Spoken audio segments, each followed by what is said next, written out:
배변간호 세 번째 영상입니다.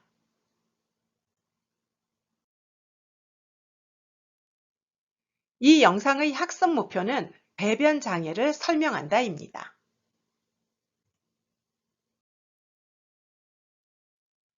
배변 관련 기초학습으로 이전 영상에서 배변의 해부 생리, 배변에 영향을 미치는 요인을 살펴봤고, 이 영상에서는 배변 장애에 관해서 학습합니다.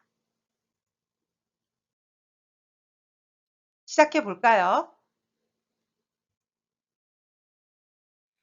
교재에서 배변 장애로 변비, constipation, 분변 매복, fecal infection, 설사, 다이어리아, 변실금, fecal incontinence, 고창, 플레이툴런스 혹은 플레이투스, 치질, 헤모로이드 이렇게 제시를 해놨는데요. 각 항목에 대해서 하나씩 살펴보도록 하겠습니다.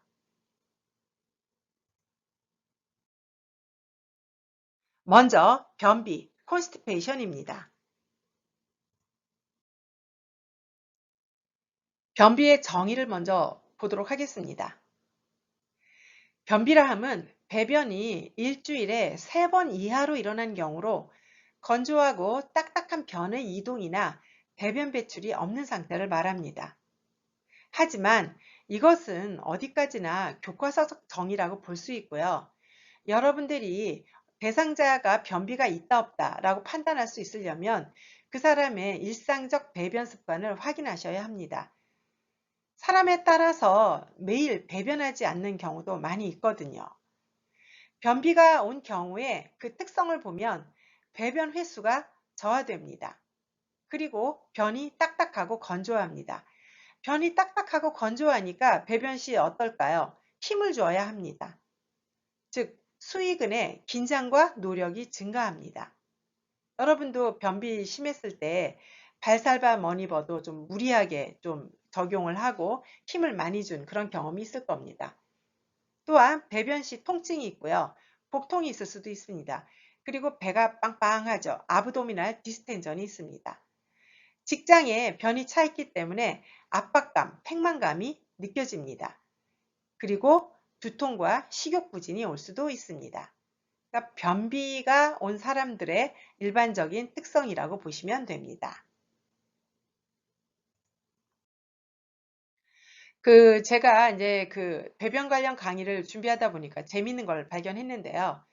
브리스톨 스툴 차트라고 해서 변의 양상을 타입을 7가지로 나눠 놓고 각 변의 특성을 요약을 해 놓은 게 있습니다. 요거 타입 1을 볼까요? 하드 투 패스 무슨 얘기예요? 통과하기 힘들게 딱딱하다는 얘기죠. 우리 보통 변비 심할 때 여러분 변 보면 어때요? 이렇게 몽글몽글 이렇게 똑똑 떨어지잖아요. 그래서 쭉 가면 타입 7에 가면 entirely liquid 무슨 얘기예요? 완전 물변인 거죠. 우리 설사 심할 때 그냥 물을 쫙쫙 그냥 배출하잖아요. 그런 경우입니다. 그리고 또 이제 보니까 이렇게 서브 타입으로 이라고 해가지고 페티스톨 이렇게 배변을 하면 그 변이 약간 이렇게 기름기가 있는 경우가 있습니다. 그리고 혹은 undigested food particle, 그러니까 이 배변을 하게 된 변에 그 소화되지 않은 그 음식물의 어떤 찌꺼기들이 섞여 있는 경우가 있죠. 여러분들 왜 우리 그 수박씨 그냥 삼키거나 참외씨 같은 거 그냥 삼키면 변에 섞여 나오는 경우 있잖아요. 그런 경우 생각하면 되겠죠. 재밌죠? 그리고 또 참 특이한 분들 많아요. 이렇게 또 이 브리스톨 스툴 차트하고 관련해서 성격 특성하고도 관련 지어놓은 그런 표도 있더라고요. 뭐 한 가지만 살펴보면 타이반의 경우에 보통 퍼펙셔니스틱 무슨 얘기예요? 굉장히 완벽주의자적인 성격이라는 얘기죠. 그럼 물변 보는 경우는 뭐 로맨틱하고 되게 드리머, 그냥 꿈꾸는 뭐 몽상가다 이런 얘기가 이제 제시되어 있는데 글쎄요, 뭐 이거는 그냥 여러분들이 그냥 이렇게도 생각할 수 있겠구나 이렇게 보시면 될 것 같습니다. 제가 이거 보내드릴 테니까 한번 재미삼아 보도록 하세요. 자, 그래서 또 이 브리스톨 스툴 차트하고 관련해서 펑셔널 바울 디스오더가 있는 경우에, 즉 기능적 장 장애가 있는 경우에 또 이렇게 연관을 지어 놨더군요. 그래서 이제 펑셔널 장장애, 그러니까 기능적 장장애인데 이제 기능적 변비가 있는 경우, 기능적 또 설사가 있는 경우, 뭐 당연하겠죠. 이 유형으로 본다면. 그리고 이제 이리터블 바울 신드롬이라고 해서 아마 성인간호학에서 자세하게 이 질환은 다뤄주실 건데요. 이 뭐 과민성 장 증후군 뭐 이렇게 보통 표현을 합니다. 보통 이 이리터블 바울 신드롬일 경우에는 변비가 오는 경우도 있고 설사가 오는 경우도 있거든요. 그럴 때도 이렇게 연관을 지어놓은 표도 있네요. 변비의 원인을 한번 살펴봅시다. 변비의 원인으로 먼저 불충분한 섬유소 섭취를 들 수 있습니다. 보통 이런 경우 저자녀 시기를 섭취하게 되는 거죠. 즉 찌꺼기가 덜 생기는 그런 시기인 거예요. 여러분들 보통 변비 심한 분들 특성이 뭐냐면 요거랑 이제 같이 설명할까요? 물을 잘 많이 안 드세요. 물을 많이 안 마시고 그리고 마른 반찬을 굉장히 좋아합니다. 그리고 그런 분들은 보통 고기를 먹으면 야채를 충분히 먹지 않아요. 그러다 보니까 이제 그 변비 유발 시기에 뭐 유동식 치즈 계란 외에도 살코기도 들어간다 그랬잖아요. 변비 유발 시기를 섭취하면서 또 물도 충분히 안 마시고 그러니까 변비가 훨씬 다른 사람들보다 쉽게 발생하는 것 같습니다. 또 변비의 또 다른 원인으로 활동 부족, 부동을 들 수 있는데요. 앞에서 우리가 변비 영양 요인에서 이미 다 다룬 내용들입니다. 장기적으로 침상 안정을 하게 되면 복부 근육, 횡격막, 골반 근육이 약해지겠죠. 그 긴장도가 떨어지기 때문에 역시 그 변비에 영향을 미칩니다. 불규칙한 배변 습관, 배변, 즉 배변을 보고 싶을 때 변의를 너무 자주 무시하면 어떻게 된다 그랬죠? 왜 항문 괄약근이 항상 이렇게 수축 상태로 있다 보니까 그 감각이 무뎌지게 되는 거예요. 그래서 이제 만성 변비가 이제 오게 된다고 했습니다. 또 일상생활의 변화, 운동이 부족하다든지 또 식욕이 저하됐다든지 이런 경우에 역시 이제 변비가 오게 되겠죠. 여러분들 그 다이어트 하시는 분들 음식을 너무 많이 안 먹고 그 절제하면 역시 그 변을 볼 게 없잖아요. 그리고 또 변비가 오게 됩니다. 또 자존감 저하 이런 것도 어떤 심리적인 것과 관련이 있겠죠. 우리가 왜 정서적으로 우울이 심하면 변비 온다 그랬잖아요. 되게 우울하신 분들이 자존감이 뭐 고양된 상태는 아닐 거 아닙니까? 그렇게 이해하시면 되겠습니다. 또한 완화제나 관장을 만성적으로 할 경우 이럴 때 또 변비가 올 수 있고요. 또 심리적 스트레스가 뭐 설사만 일으키는 건 아니에요. 여러분들 그래서 그 뭐 시험 때 변비 오는 친구들도 많이 있잖아요. 그리고 마약이나 철분제, 마약은 변비 유발한다고 앞에서 이야기했습니다. 이전 영상에서 철분제는 설사와 변비 다 유발한다고 했고요. 연령에서 특히 이제 고령자들은 괄약근의 긴장도가 약화되기 때문에 역시 그 변비가 오게 됩니다. 그러면 변비로 유발되는 건강 문제가 어떤 게 있을까요? 뭐 간단하게만 살펴본다면 소아의 경우 소아 변비는 요로 감염의 원인이 됩니다. 특히 영유아들은 그 이제 변비가 오면 아무래도 이제 대소변 훈련이 제대로 아직 그 완결되지 않았고 그럴 경우에 그 청결 문제가 대두되겠죠. 그러면 이제 요로 감염까지 발전하게 됩니다. 또한 변비가 있을 경우에 우리가 이제 배변을 할 때 힘을 주게 되잖아요. 그러니까 무리하게 이제 그 발살바 머니버도 더 좀 무리하게 좀 사용하게 되겠죠. 그래서 이제 호흡 억제가 유발될 수 있습니다. 따라서 심장 질환이 있다든지 뇌 손상이 있다든지 호흡기 질환이 있는 경우에 문제가 생길 수 있습니다. 그래서 얼른 변비를 해결해 줘야 되겠죠.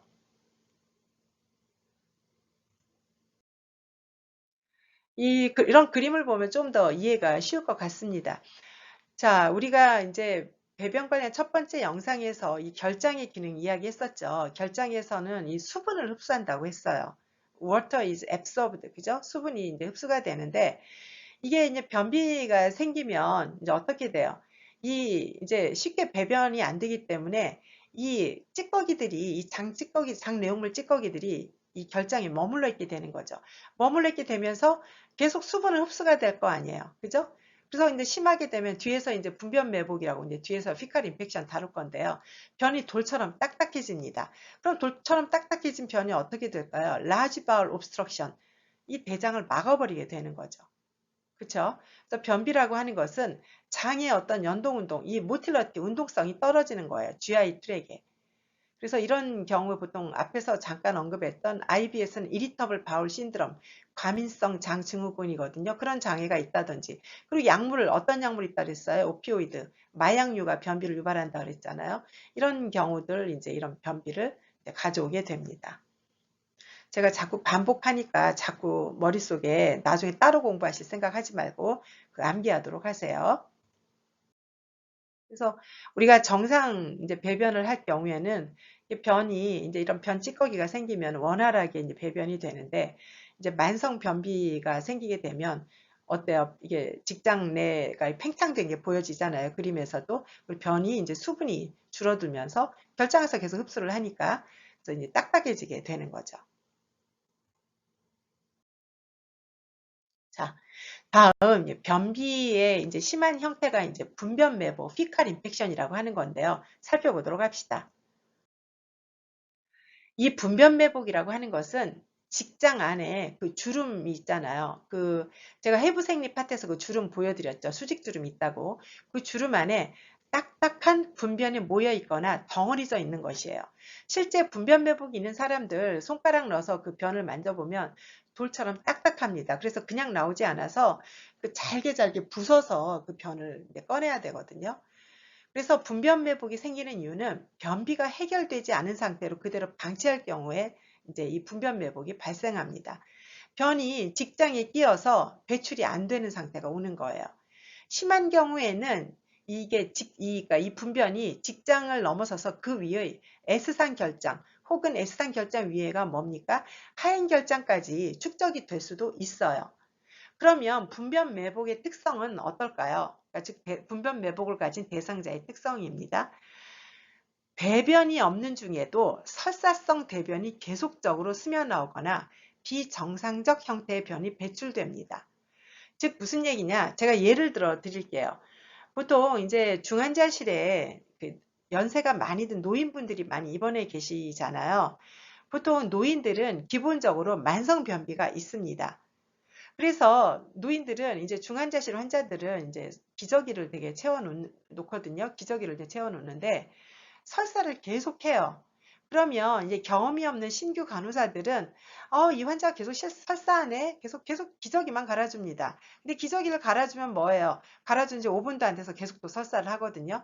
그런 경우에는 담당 의사하고 논의를 해서 이제 여러분들 수지 검진, 손가락을 이제 그 항문 안으로 넣어서 한번 검진을 해보시는 게 좋습니다. 그러면 보통 대부분은 그 안에 딱딱한 돌덩이 같은 변, 즉 분변 매복이 되어 있는 경우가 많아요. 그러면 분변 매복을 어떤 이제 관장에서 해결을 해주면 이 설사성 대변이 이제 멈춥니다. 그런 것도 이제 경험에서 이제 우러나오는 거겠죠. 그래서 이런 특성, 중요한 특성이니까 알아두시고요. 그래서 이런 분변 매복이 있는가 없는가를 우리가 알 수 있으려면 이런 특성도 있어야 되지만 여러분들이 직장의 수지 검진, 방금 이야기했었죠. 손가락을 두 번째 손가락을 보통 넣습니다. 디지털 이그제미네이션을 해서 변을 이렇게 촉진해서 만져보고 확인을 하셔야 합니다. 분변 매복이 오면 당연히 식욕 부진 오고요. 복부 빵빵합니다. 아브도미널 디스텐전 있고 심한 경우 노저 또 보미팅 있을 수 있고요. 복부에 또 경련이 오기도 합니다. 직장에 또 통증도 동반이 됩니다. 잘 기억해 두십시오. 분변 매복의 원인을 보겠습니다. 잘못된 배변 습관과 변비. 자, 우리가 변비가 어떤 경우에 온다고 했죠? 잘못된 식이 습관이나 혹은 또 수분 섭취가 불충분하거나 또 변의를 자주 무시한다든지 뭐 그런 등등 그런 경우에 변비가 온다고 했잖아요. 그런 변비를 그대로 방치할 경우 만성 변비는 바로 분변 매복을 가져오게 됩니다. 그리고 계속 이전 영상에서도 언급했었는데요. 상하부 위장관 조영술을 할 경우 바륨 조영제를 사용하거든요. 그럴 때 이 바륨 조영제를 검사가 끝난 다음에 제대로 배출해 주지 않으면 역시 분변 매복이 올 수 있습니다. 분변 매복을 확인을 할 때는 꼭 의사 처방이 필요합니다. 바로 이전 슬라이드에서 제가 이제 언급했는데요. 직장 수지 검진, 즉 두 번째 손가락으로 항문 안에 손가락을 집어넣어서 그 매복된 변을 촉진해서 확인을 합니다. 분변 매복 치료는 어떻게 할까요? 보통 글리세린 같이 이런 기름진 그 고장액을 가지고 기름 보유 관장을 시행을 합니다. 이 관장을 시행을 한 다음에 2시간에서 4시간이 지난 다음에 청결 관장을 시행하게 되고요. 따라서 분변 매복이 심한 경우에는 매일 청결 관장을 해주고 또 좌약을 또 사용할 수도 있습니다. 그리고 또 변비 완화제도 투여할 수 있고요. 그래서 가급적 빠른 시일 내에 해결을 해주셔야 합니다. 이제 모든 이제 시도가 실패했다. 그럴 경우에 최종적으로 하는 게 핑거 에네마입니다. 그래서 이 분변 매복이 있을 때 처음부터 이 손가락 관장을 하지는 않는다라는 거 기억해 두시기 바랍니다.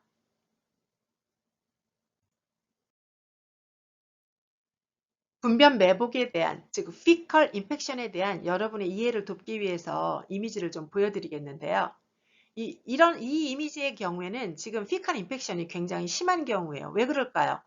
이 렉툼이 아니라 그 위에 S상 결장과 그 하행 결장에도 변이 차 있어요. 돌 같은 변이. 이 분변 매복을 확인하려면 어떻게 한다 그랬죠? 이 두 번째 손가락으로 손을 집어넣어서 이 분변을 촉진을 해봐야 합니다. 또 실제로 이 분변 매복이 여러분들이 어떤 관장을 하거나 하제나 이런 완화제를 써서도 해결이 안 된다. 그러면 최종적으로 핑거 NMR을 해야 되는데요. 핑거 NMR을 할 경우도 방식은 똑같습니다. 이 두 번째 손가락을 넣어서 이제 변을 빼주게 되는 겁니다.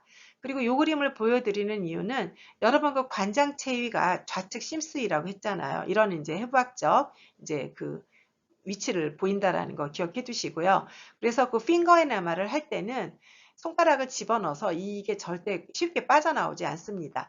변을 이렇게 긁어가지고 살살 잘게 그 부숴야 합니다. 부순 다음에 이렇게 조금씩 서서히 꺼내야지만 이게 직장 안에 어떤 그 자극을 덜 줄 수 있습니다. 이 또 핑거에네마 잘못하면 굉장히 위험하거든요. 그래서 핑거에네마는 간호사 맘대로 하는 게 아니고요.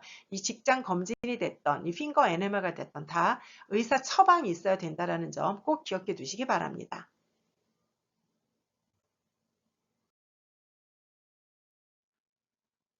변비와 분변 매복에 대해서 알아보았으니 이제 설사에 대해서 공부해 봅시다.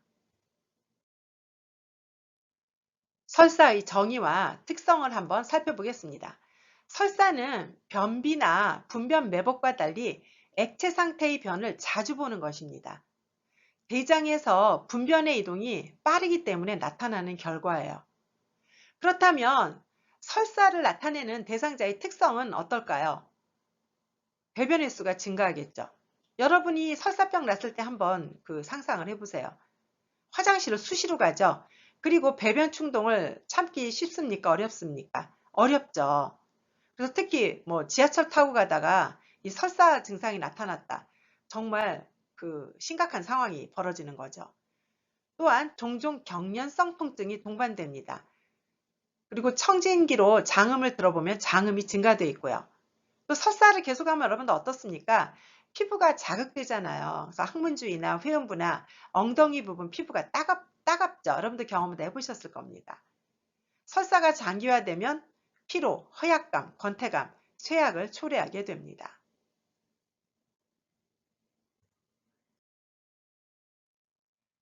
설사의 원인을 이론적 근거와 함께 살펴보도록 하죠. 먼저 심리적 스트레스입니다. 배변 영양 요인에서 심리적 요인이 설사와 변비를 일으킨다고 이야기했었죠. 스트레스가 심할 때는 장운동, 즉 연동운동이 항진되기 때문에 설사가 나타난다고 했습니다. 음식물 알레르기도 주 원인이죠. 알레르기가 있는 어떤 그런 음식물을 먹으면 음식물의 어떤 소화, 흡수 이런 것들이 제대로 안 되겠죠. 설사를 일으킬 수 있습니다. 특정 음식물에 대한 내성 부족, 뭐 커피, 알코올, 우유, 기름기나 양념이 과다한 음식 이런 음식물을 먹으면 장운동이 항진돼서 혹은 또 장내 점액 분비가 증가돼서 설사가 발생할 수 있습니다. 또한 약물도 관련이 있죠. 일부 항생제, 또 완화제를 또 지나치게 잘못 사용하면 또 설사 오겠죠. 그리고 철분제제는 변비와 설사 다 유발할 수 있다고 했습니다. 정상 장내 세균의 변화를 일으킵니다. 특히 항생제인 경우 그렇겠죠. 장점막을 자극하고 장운동을 증가시키고 그래서 이런 약물들도 역시 설사의 원인이 됩니다. 장질환, 장염, 민감성 대장증후군, 이리터블 바울 신드롬 앞서 언급했습니다. 장 점막에 염증이 있거나 궤양이 있거나 장운동이 항진돼 있거나 장내 점액 분비가 증가되거나 이런 것과 관련해서 역시 설사가 올 수 있습니다. 위나 장을 절제한 외과적 수술을 했을 경우에도 장의 흡수 면적이 감소하기 때문에 설사가 발생하게 됩니다. 설사 대상자의 간호 목표는 뭘까요? 우리가 앞서서 설사 원인을 지금 이론적 근거와 함께 살펴봤는데요. 원인 요소를 제거하는 게 가장 중요하겠죠. 그렇게 해야지만 연동 운동이 지연돼서 이제 설사 증상이 좀 이제 감소가 되겠죠. 완화가 되겠죠. 또한 설사를 하게 되면 이제 문제가 되는 게 수분 전해질 불균형 상태에 빠집니다. 따라서 충분한 수분 전해질을 공급해 주셔야 해요. 그리고 설사 대상자의 특성이 뭐라 그랬습니까? 그 잦은 그 배변으로 인해서 그 물변을 계속 보는 거잖아요. 그 피부에 자극이 있습니다. 그래서 그 피부 손상 관리에 또 신경을 써주셔야 합니다. 변실금 살펴보도록 하겠습니다. fecal incontinence라고 하죠. 변실금의 정의를 볼까요? 변실금은 요실금하고 마찬가지입니다. 항문에서 가스와 분변의 배출을 수의적으로 조절할 수 없는 상태예요.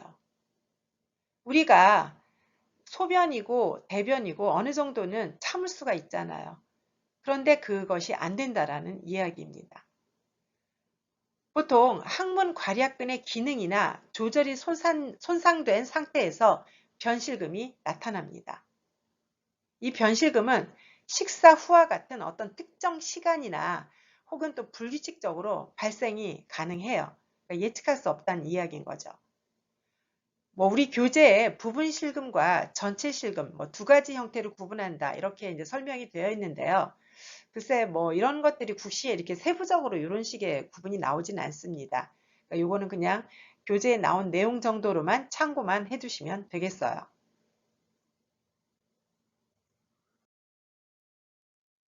변실금의 원인 볼까요? 항문 괄약근 조직의 병적 증식, 항문 괄약근 조직에 암세포가 생겼다든지 이런 경우 예를 들 수 있겠죠. 항문 괄약근의 기능장애, 노인들 같은 경우에 보통 한 60% 이상은 이 변실금이 있다고 하거든요. 왜 그럴까요? 항문 괄약근의 그 긴장도가 떨어져 있잖아요. 특히 왜 항문 괄약근이 제 기능을 잘 못할 때가 많죠. 또한 신경 근육 질환이나 척수 손상이 있을 때 이런 경우에도 역시 왜 항문 괄약근을 수의적으로 조절하는데 문제가 있는 경우가 많습니다. 또한 심리적으로 조현병, 심한 우울증, 치매가 있을 때 이럴 때도 변실금을 많이 나타내게 됩니다. 조현병은 우리가 과거에 정신분열병이라고 한 그런 정신질환입니다. 이런 변실금은 정서적으로 무척 힘든 문제예요. 그러니까 요실금과 마찬가지인 거죠. 그래서 사회적 고립을 초래할 수도 있습니다. 변실금 치료로 괄약근 복구술을 한다든지 그리고 심한 경우에 해결이 안 되는 만성 변실금이다. 그럴 경우에는 결장 루술을 하기도 합니다.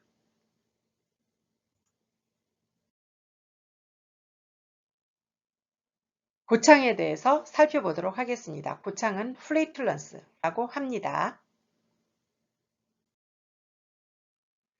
장내가스는 우리가 속어적으로 표현하면 방귀라고 생각하시면 되는데요. 장내에 과도한 가스 축적이 발생됐을 경우에 우리가 이제 장내가스가 생겼다고 이야기합니다. 보통 공기를 삼키거나 음식물로 생긴 공기가 장의 내강에 축적되어서 복부 팽만, 아브도미널 디스텐전이라고 하죠.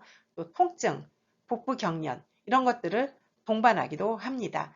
여러분도 그 가스가 많이 찼을 때 배 만져보면 빵빵하잖아요. 그런 경우입니다. 장내가스의 원인은 우리 교재에 1차적인 원인을 세 가지로 설명을 해놨네요. 대장 내 세균 작용에 의해서 그럴 수도 있고 또 과다한 공기를 삼켰거나 호흡을 할 때 또는 장과 혈류 사이에 확산되는 가스 이런 것들이 이제 원인이 된다고 보시면 됩니다. 고창이 특히 결장 내에 발생하는 이유로는 음식, 또 복부 수술, 마약 제제의 복용 이런 것과 관련이 있습니다. 항문으로 가스 배출이 제대로 안 되면 어떻게 해야 될까요? 직장 튜브를 삽입해야 합니다. 이것은 그 배변 간호 중재에서 제가 그림과 함께 또 보여드리도록 하겠습니다.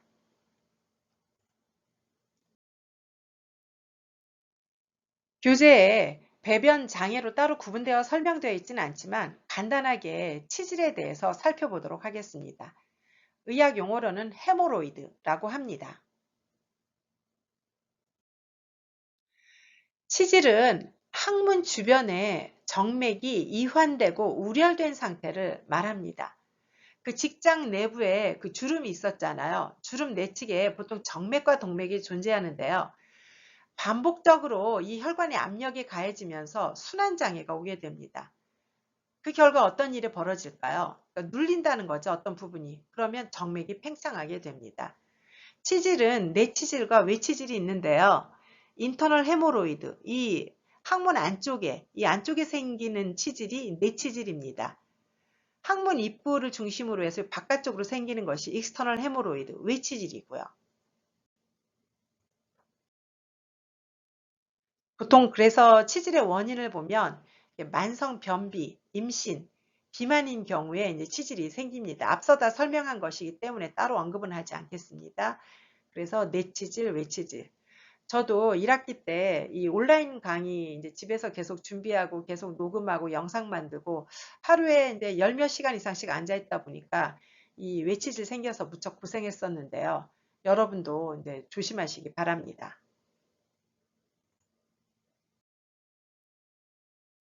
여러분 학습에 도움을 드리기 위해서 몇 가지 추가 설명을 하겠습니다. Common colonic disease, 이게 무슨 얘기인가요? 일반적인 결장 질환, 이렇게 해석을 할 수 있겠죠. 세 가지를 좀 설명해 보고 싶은데요. Diverticular disease, 이제 계실성 질환인데 잠시 후에 이제 보여드리겠습니다. Irritable bowel syndrome, 앞서 제가 계속 언급했었죠. 과민성 장증후군 혹은 뭐 민감성 장증후군, 이런 경우에 보통 이제 설사도 올 수 있고 변비도 올 수 있고 뭐 통증 심하고 민감성 장 증후군인 사람이 제법 많이 있습니다. 이것도 이제 일반적인 결장 질환이고요. 또 constipation, 그러니까 물론 변비는 우리가 흔히 경험할 수 있는 증상이기도 하지만 이게 이제 만성화되면 다른 문제가 생길 수 있기 때문에 이 common colonic disease 이렇게 뭐 설명을 해 놓은 겁니다. 이 변비는 어떤 거라고 했죠? 변이 딱딱해져서 이 통과하기가 어려워지는 경우인 거잖아요. 그죠? 그래서 이런 것들이 보통 우리가 일반적으로 많이 이제 경험하는 이제 결장 질환들인데요. 앞서 언급한 게시렴, diverticulitis에 대해서 살펴보도록 하죠. 이 게시렴이라고 하는 것은 diverticulosis, 게실증으로 인해서 생긴 대장벽의 게실 안에 대변이 머물면서 여러 가지 염증을 일으키는 현상입니다. 이 다음 슬라이드에서 제가 이미지 보여드릴게요. 주증상은 왼쪽에 하복부에 통증이 느껴지고 오한, 으슬으슬 춥고 때때로 열이 나타납니다. 바륨 관장을 실시한 다음에 X선을 촬영해서 우리가 이제 이 게시렴을 이제 진단할 수 있게 됩니다. 자, 어떻습니까? 이런 게 게시렴이에요. 이 verticulitis. 이게 게실이에요, 게실. 이 게실 안에, 이 게실이죠? 이 게실 안에 그 분변이 차는 거예요. 그럼 여러분들, 이게 만약에 이 이미지가 나와 있죠. 이게 럽처 됐어요. 터졌어요. 그럼 어떤 일이 벌어질까요? 이 복강 안에 이 대변이라고 하는 것은, 분변이라고 하는 것은 어떤 노폐물이잖아요. 노폐물이 퍼지게 되는 거죠. 그럼 복강 안에 감염이 일어나게 되겠죠. 그쵸? 그래서 이런 게시렴이 앞에서 자주 언급됐기에 제가 설명드립니다. 지금까지 변비, 분변매복, 설사, 변실금, 고창에 대해서 살펴봤는데요. 변비와 분변매복, 설사, 이것은 서로 이제 상반되는 특성을 가지고 있죠. 그래서 여러분들이 그 변비의 원인, 분변매복의 원인, 설사의 원인 잘 구분해서 알아두시면 좋겠고요. 변실금은 우리가 이제 요실금도 이제 뭐 몇 가지 종류로 나눠지고 굉장히 주요하게 다뤘잖아요. 변실금도 마찬가지로 이제 배변을 스스로 수의적으로 조절할 수 없는 그런 상태에서 이제 발생하게 되는 거기 때문에 역시 잘 기억하셔야 되겠고, 또 구창, 장내가스라 그랬죠? 이런 또 배변 장애가 있었고, 더불어서 치질에 대해서도 함께 살펴봤습니다.